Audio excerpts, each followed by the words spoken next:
Hi welcome back to my channel style হাসল by Ankita. আমি অঙ্কিতা চলে এসেছি আজকে একটা নিউ ভিডিও নিয়ে। So welcome back to a brand new blog. So সকাল সকাল উঠে পড়েছে অ্যান্ড আমরা বেরিয়ে পড়ছি সবাই মিলে। কোথায় যাচ্ছি সেটা তোমাদেরকে বলবো, ভিডিওটা দেখতে থাকো লাস্ট অবধি। সো বেসিক্যালি একদম সকালেই আমরা প্রায় 5:30 6টার সময় স্নান করে বেরিয়ে পড়েছি। আমি তো দেখতেই পাচ্ছিলে যে কি আমি কোনো মেকআপ বা কোনো হেয়ার আমি করিনি, পুরো ভিজে চুলে ওইভাবেই বেরিয়ে পড়েছিলাম। আর রাস্তায় যেতে যেতে তারপর হেয়ারটা ঠিক করলাম। যেহেতু আমরা সকাল সকাল বেরিয়েছিলাম আর ঘুমটা ভালো করে হয়নি, তো ভাবলাম রাস্তায় মাঝখানে একবার চা খাবো। আর তোমরা যারা যারা রানীগঞ্জে থাকো জানো যে বাসাড়া খুবই চায়ের জন্য আর লিটি চোখার জন্য ফেমাস। তো বাসাড়াতে দাঁড়িয়ে আমরা এখানে চা খেয়ে নিলাম। তারপরে আমি তো আছি, ক্যামেরার সামনে দাঁড়ালেই তো একটু ভিডিও ফটোশ্যুট করতেই হবে। তো আমি এখানে ক্লিক করে নিলাম কিছু পিকচার। চাটা খাওয়ার পর আবার আমাদের জার্নি শুরু করলাম। মাঝখানে তো প্রচণ্ড ঘুম পাচ্ছিল, বাট ঘুমিয়ে গেলে আমি জানি যে শরীরটা খারাপ করে যায়। আমার যদি আমি যাওয়ার সাথে ঘুমিয়ে যাই আমার প্রচণ্ড শরীর খারাপ করে যায়। তো সে কারণে ফোন দেখে গেম খেলে এইভাবে আমি পুরো জার্নিটাকে আমি এনজয় করেছি। আর খুবই ভালো একটা স্মুথ জার্নি ছিল। আর আমরা গেছিলাম হচ্ছে বর্ধমান থেকে প্রায় অনেকটা যেতে হয় একটা প্লেস। আমি জানি না তোমরা কতজন শুনেছো এই নামটা বা কতজন জানো এই জায়গাটার নাম। হাজারি রোড, ইচলাবাদ, বর্ধমানের।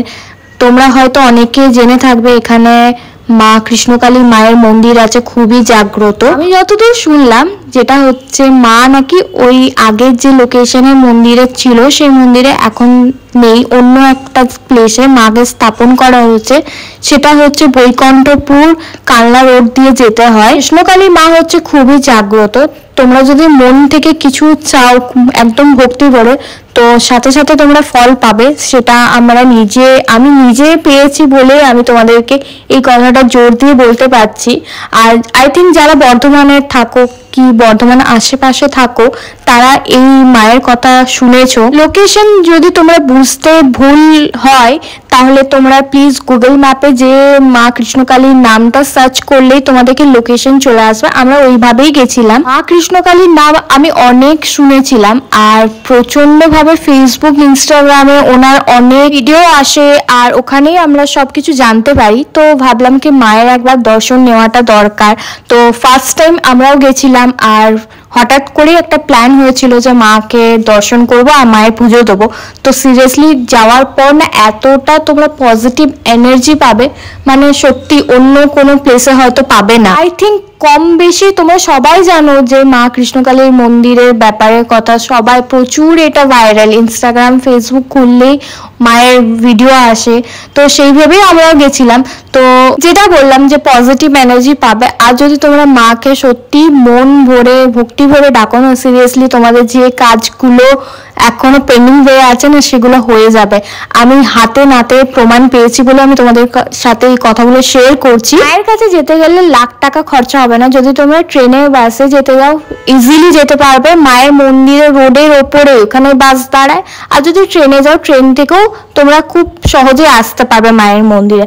আর মায়ের পুজোর জন্য তো খুবই নিম্নমানের জিনিস লাগে, খুবই অল্প টাকা জিনিস লাগে যেটা তোমরা খুব সহজে অ্যাফোর্ড করতে পারবে। মা খুব অল্প জিনিসে সন্তুষ্ট হন আর মন ভরে ডাকলে সে মা ঠিক তার সাড়া দেয়নি। আর হ্যাঁ, আরেকটা ইনফরমেশন, যদি তোমরা শনি মঙ্গলবার ধরে যাও তো দেন হাতে অনেক টাইম নিয়ে যাবে, কারণ শনি মঙ্গলবারে মায়ের অনেক পুজো হয়, অনেক লাইন হয়, অনেক বড় লম্বা লাইন হয় পুজোর। সেদিন অনেক ভিড় হয়। আর নর্মাল ডেজও ভিড় হয়, বাট খুব ভিড় হয় শনি মঙ্গলবারে। তো আমরা এখান থেকে রানীগঞ্জ থেকে গেছিলাম। তো রানীগঞ্জ থেকে প্রায় 2 থেকে 2.5 ঘন্টা সময় লেগেছিল। আমরা 7:30 থেকে লাইন দিয়েছিলাম। তারপর আমরা পুজো করে বেরিয়েছিলাম 2:30টার সময়। তো ভাবতেই পারছো কতক্ষণ ধরে লাইন দিতে হয়। মায়ের মন্দিরটা আগে অন্য প্লেসে ছিল, বললামই যে অন্য একটা জায়গাতে স্থাপন করা হয়েছে মাকে। তার জন্য খুব একটা এখন যে মন্দিরটা দেখতে পাচ্ছ এখন সে জায়গায় প্রপার তৈরি হয়নি। তো তার জন্য একটু প্রবলেম হয়, বাট ভক্তি বা মনের যদি শ্রদ্ধা নিয়ে যাও না এই প্রবলেমগুলো কিছুই মনে হবে না। আর এদিকে তো এখন বর্ষাকাল চলছে, তো লাইন দেওয়ার মধ্যে এখন প্রচন্ড বৃষ্টি নেমে গেছিল, যেটার কারণে একটু অসুবিধা হয়েছিল সবাইকার। বাট ঠিক আছে, মায়ের জন্য এটুকুও করা যায়। ফাইনালি দুটো পর মনে হয় এই যে যাকে দেখতে পাচ্ছেন তিনি এলেন, তিনি হচ্ছে মায়ের দিয়াশি সামথিং কিছু লাইক দ্যাট বলে, তো উনি এসে পুজো এইসব করেন।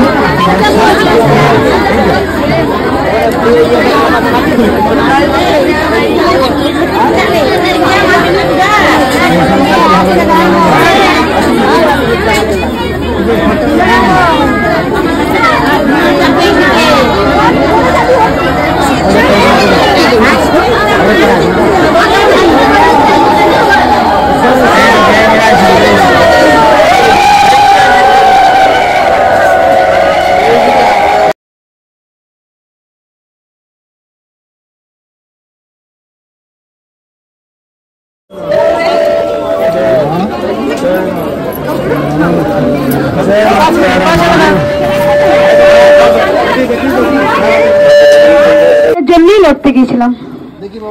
হ্যাঁ, যিনি আসছেন তিনি হচ্ছে একজন, বলে দিই, তিনি একজন পশ্চিমবঙ্গের বড় পুলিশ, উনি হেড একদম, আরো বাবারা আসছেন। আমি মন্দিরের জন্য লড়তে গিয়েছিলাম মা, ঠিক আছে মা, তার জন্য আমি ক্ষমা চাইছি।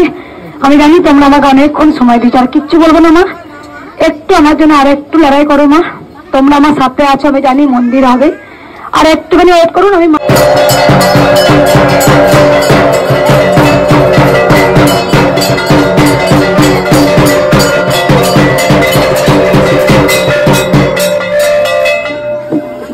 কিছু উপকার হয়েছে তোমার, তখন দাঁড়াও বলো কি উপকার হয়েছে, কি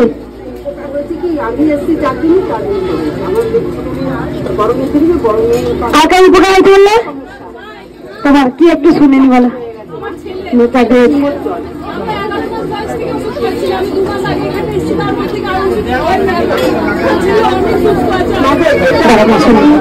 কোথা থেকে আসছে না, আগে এসছিলে, আর ওষুধ খাওয়াতে হচ্ছে না, আর কার উপকার হয়েছে, কি উপকার শুনবো বলো, ওখানে দেখাও, ওখানে বলো, মা পিছিয়ে চলো, নেবো পিছিয়ে চলো, বলো ওইটাই বলো, দেখো। হ্যাঁ মা তুমি চলে যাবো, একটু নিচ্ছি মা, তুমি দাঁড়াও, কি হয়েছিল, হ্যাঁ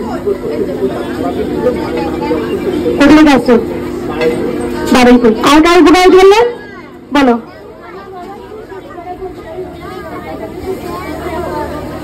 ফাইনালি মায়ের পুজো কমপ্লিট হলো, অ্যান্ড তোমরা শুনলেই যে কি কতজন কত রকম ভাবে উপকার পেয়েছে মায়ের কাছে এসে। আর এই ছিল মা কৃষ্ণকালী, তো তার ওনাকেও সবাইকে আমি দর্শন করিয়ে দিলাম। তো ফাইনালি পুজো কমপ্লিট হওয়ার পর আমরা বেরিয়ে পড়েছি আমাদের ঘরের উদ্দেশ্যে। তারপর মাঝখানে একটু লাঞ্চ করেছিলাম, কারণ সকাল থেকে আমরা না খেয়েছিলাম, শুধু চাই খেয়েছিলাম বাইরে, আর কিছু খাইনি। আর এখানে আমরা লাঞ্চ করেছিলাম। আর অনেকে কমেন্ট করবে যে পুজো দিয়ে এখানে চিকেন খাচ্ছ, পেঁয়াজ খাচ্ছ, এইসব আঁশ খাচ্ছ, এই সব ব্যাপার। তো তাদের উদ্দেশ্যে আমি একটা কথাই বলবো যে কি মা কৃষ্ণকালীর কাছে যেতে গেলে কোনো নিয়ম বাধা নিষেধ নেই যে খাওয়া চলবে না বা খেয়ে পুজো দেওয়া চলবে না, এইসব কোনো রকম নিয়ম নেই। আঁশও খেতে পারো, নিরামিষ খেতে পারো, তোমার এটা নিজস্ব চয়েস। আর মাকে পুজো দিতে গেলে যে না খেয়ে দিতে হবে তার কোনো মানে নেই। আমরা ফার্স্ট টাইম গেছিলাম বলে আমরা জানতাম না, বাকি যারা গেছে বা জানো তারা সবাই খেয়েই যায়। সো যাই হোক, আমি অনেক কিছু কথা বলে ফেললাম, হয়তো অনেকের খারাপও লাগতে পারে, তারা প্লিজ ভিডিওটাকে স্কিপ করে দাও। আমি যেটা সত্যি কথা সেটাই বলেছি, আর আই থিঙ্ক আমি কোনো কিছু খারাপ বলিনি, আমার যেটা ধারণা। তো ফাইনালি এদিকে বাড়ি যাচ্ছিলাম, আর খুবই মনটা সেদিন ভালো ছিল, খুব পজিটিভ এনার্জি পেয়েছি মায়ের কাছে গিয়ে। তো আমার দিনটা খুবই ভালো কেটেছে। তো দ্যাটস ইট ফর টুডেজ ব্লগটা কেমন লাগলো জানিও, ভালো লাগলে তো অবশ্যই লাইক কমেন্ট শেয়ার, অ্যান্ড যারা নতুন আছো চ্যানেলটাকে প্লিজ সাবস্ক্রাইব করে দিও। আর দেখা হচ্ছে নেক্সট ব্লগে, ততক্ষণে সবাই ভালো থেকো, সুস্থ থেকো, আর love you all guys, bye, tata.